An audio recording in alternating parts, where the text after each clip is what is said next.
усны сэдэв бол хамгийн чухлаар тавигддаг. Одоо нүүбээс ч тэр усны эрдэмтдээс ч тэр одоо яг 6 дугаар зорилтын хэрэгжилт нь өөрөө бусад зорилтуудынхаа одоо амжилттай хэрэгжлүүд бол хамгийн гол чухал юм а гэдгийг хүлээн зөвшөөрсөн байгаа. За тэгэхээр би энэ юундаа бол 6 дугаар зорилтыг судлаад үзэхэд бол нүүбээс бол харьцангуй олон улсын хүрээнд зорилтуудыг авч үзсэн байсан. Цэвэр усны хямд найдвартай хангамжийг олон нийтэд хүргэх. Тэгээд бас ариун цэврийн байгууламжаар олон нийтийг тэгш хангах. Тэр дундаа бол охид эмэгтэйчүүд эмзэг бүлгийнхэн эмзэг байдалтай байгаа хүмүүст бол яг энэ байгууламжийг бол хүртээмжтэй хүргэх. Дээр нь гол ус нуурлуу бохир ус цутгалтыг одоо болиулаад ус дахин ашиглалтыг сайжруулж тэрийгэ улмаар хэрэглэн нэвтрүүлэх гэсэн ийм 3 зорилт нь бол миний хувьд бол маш их анхаарал татсан. 1.5-аас 1.8 жил гэдэг. Тэгэхээр ерөөсөө усны нөхцөл байдал одоо яг ямар бодлоор авч үзье?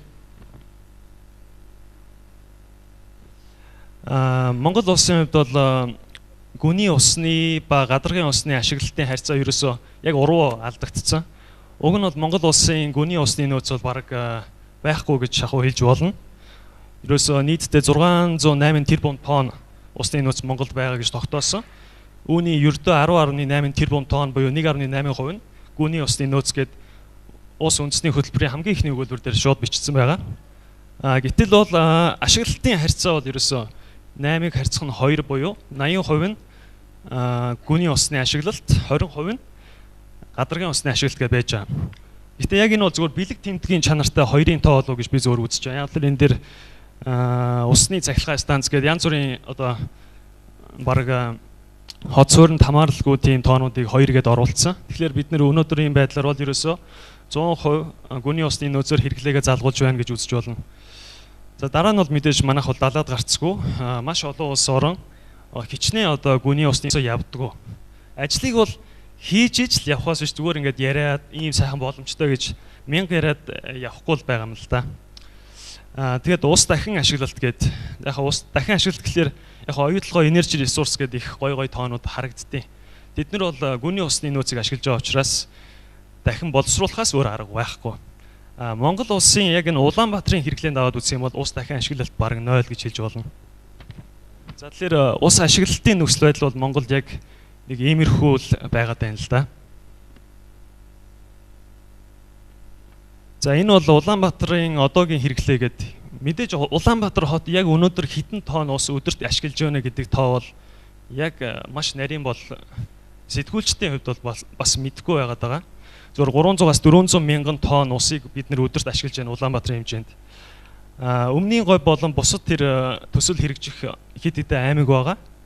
Тэдний одоо ирээдүйд хэрэгжих мега төсөл болон бусад хөдөө аж ахуйн зориулалтаар ашигласан нийтдээ нэг 14 гүний орд байгаа усны эдрийн хүчин чадал бол өдөртөө нэг 380 мянган тонн ус одоо гаргах боломжтой гэд явж байгаа. Сая бол миний өмнөх слайдн дээр бидний өнөөдрийн хэрэглээ бол 330 орчим мянган тонн өдөрттэй болцсон байна. Тэгэхээр нэлээд ойртод очсон байгаа юм л да.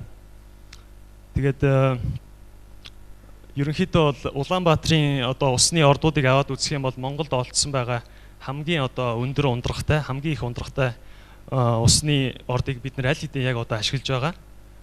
Хэдийгээр бид нэр зөвхтгэлдээ одоо энэ доогуур хуучин маш муу одоо суугаар биднэрт аимшигтай ус ирж гин гэж ярьдаг. Гэхдээ яг үнийг хэлэхэд маш цэвэр ус бидэрт очиж байгаа. Бид нар яг одоогийн байдлаар маш азтай байгаа.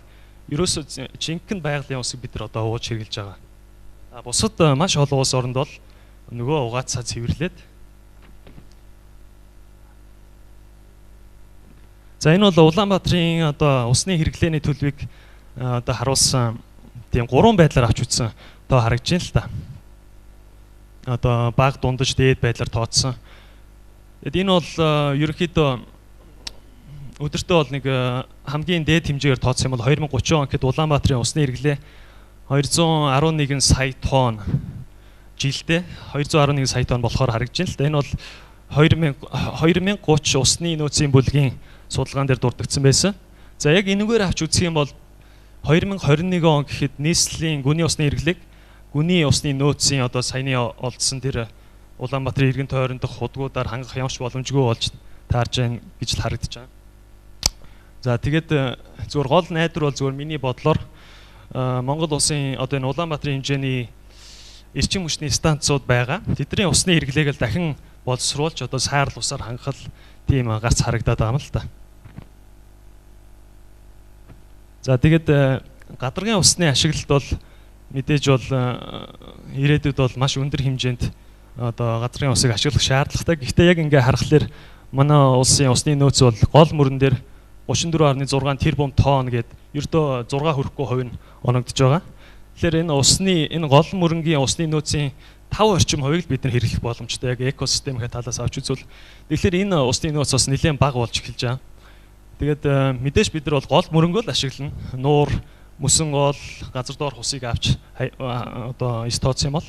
Тэгэхээр энэ дээр бол Монгол улс бол маш өндөр хэмжээнд судалгаа хийж яаралтай одоо яг энэ дээр шийдэл гаргаж бодиттой ажлыг шаардлагатай болж байгаа. За тэгээд дүгнэлт гэх юм бол Монгол орны усны хэрэглээг бол гүний усны нөөцөөр хангах ямар ч боломжгүй гэдг нь бол тодорхой харагдаж байгаа. За тэгээд одоо өнөөдрийн одоо арга хэмжээ бол тогтвортой хөгжил 2030 гээд тэрэнд зориулагдсан тийм хилцүүлэг лекц байгаа. Тэгэхээр бид нар бол яг 2030 он хүртэл тэрнээс цаашаа яах юм бэ гэсэн тийм тогтвортой хөгжлийн стратеги бол сайн гаргах хэрэгтэй. Засгийн газар улсын хурлаас батлсан тэр хөтөлбөр тогтоолууд дээр ерөнхийдөө жоохон тунхагийн шин чанартай ойлгомжгүй жоохон тийм аргалах гэсэн тийм өнгө айс харагдаад байгаа. За тэгээд эрдэмтэд бол маш сайн ярьж байгаа. Одоо гол усны орж ирж байгаа одоо урсгал гадагшаа гарч байгаа хэмжээ эдрийг маш сайн тооцох хэрэгтэй. Ууршилт бүх юмыг маш сайн тооцох хэрэгтэй. Тэгээд бидэрт яг ямар нөөц байгаа, бид нар яаж хэрэглээд байгаа гэдгээ маш сайн тодорхойлох хэрэгтэй гэдгийг ярьж байгаа. За тэгээд мэдээж бол бид нар усаа ашиглах хэрэгтэй, дахин боловсруулад ашиглах хэрэгтэй. Ингэснээр бол гүний усны хэрэглээг бол урт хугацаанд 0% хүргэх боломжтой гэж харж байгаа. Тэгээд тэрний хамгийн ихний шийдэл нь бол дулааны цахилгаан станцууд байх болов уу гэж бодож байгаа. Тэгснээр бол Улаанбаатарын хотын яг жинхэнэ байгалийн цэвэр усны хэрэглээг 30-40% бууруулах боломжтой. Тэгээд дараагийнх нь бол усны экосистемийг хамгаалах, сэргээх, стратеги боловсруулах. Мэдээж бол сая оюун чимгэгч ярьсан.